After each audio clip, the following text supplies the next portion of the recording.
মধ্যপ্রাচ্যের যুদ্ধক্ষেত্রে যুক্তরাষ্ট্রের সঙ্গে সরাসরি এখন যুক্ত হয়েছে সৌদি আরব। রিসেন্টলি যৌথ হামলার অংশ হিসাবে তারা ইরাকের অভ্যন্তরে একেবারে ইরানি সীমান্তের কাছাকাছি হামলা করেছে।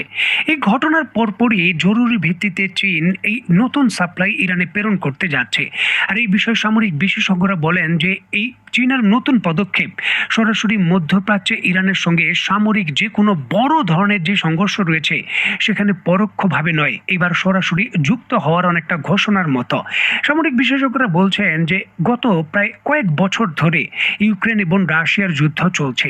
এই যুদ্ধক্ষেত্রে বারবারই চীনের বিরুদ্ধে নানান ধরনের অভিযোগ উঠেছিল যে বিভিন্ন ধরনের যন্ত্রাংশ তারা রাশিয়াকে সাপ্লাই দিচ্ছে, তবে পূর্ণাঙ্গ মেড ইন চায়না অস্ত্র সরাসরি রাশিয়াকে ডেলিভারি দেওয়া হয়েছে বা ইউক্রেনের বিরুদ্ধে ব্যবহার হয়েছে সেই ধরনের নজিরের সংখ্যা প্রায় নেই বললেই চলে।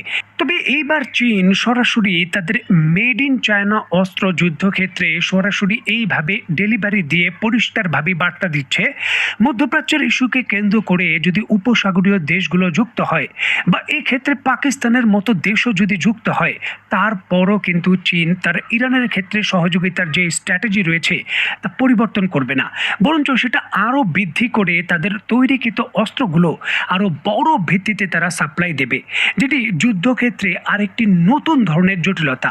যে চীনের মতো সুপার পাওয়ার এখানে বলতে পারেন অনেকটা শক্তিশালীভাবেই এই প্রক্রিয়ার সঙ্গে যুক্ত হয়ে যাচ্ছে।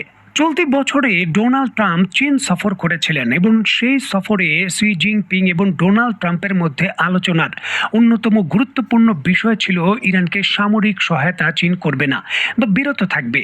ওই সফরের পরপরই ডোনাল্ড ট্রাম্প তার বক্তব্যে দাবি করেছিলেন চীন এগ্রি করেছে তারা সরাসরি সামরিক কোনো অস্ত্র ইরানকে প্রোভাইড করবে না।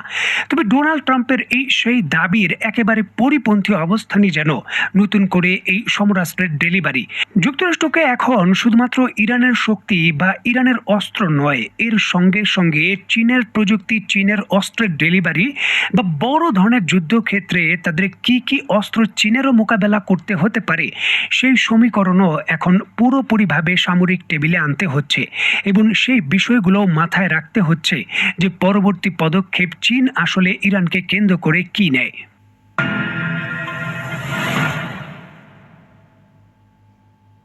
দেখুন, হঠাৎ করে এই 400 ইউনিট ম্যান পোর্টেবল বিশেষ করে QW-12 মতো আকাশ প্রতিরক্ষা ব্যবস্থা ইরানি ডেলিভারি দেওয়ার বিষয়গুলো সামরিক বিশেষজ্ঞরা গেম চেঞ্জার হিসাবে দেখছেন। দেখুন, যুক্তরাষ্ট্র ইরানের ভেতর পদাতিক হামলা করতে চায়, বিশেষ করে স্পেশাল ফোর্সের মাধ্যমে তারা তাদের কাছে যে পরিশোধিত ইউরেনিয়াম রয়েছে তা উদ্ধার করতে চায়। আর এই ধরনের গ্রাউন্ড মিশন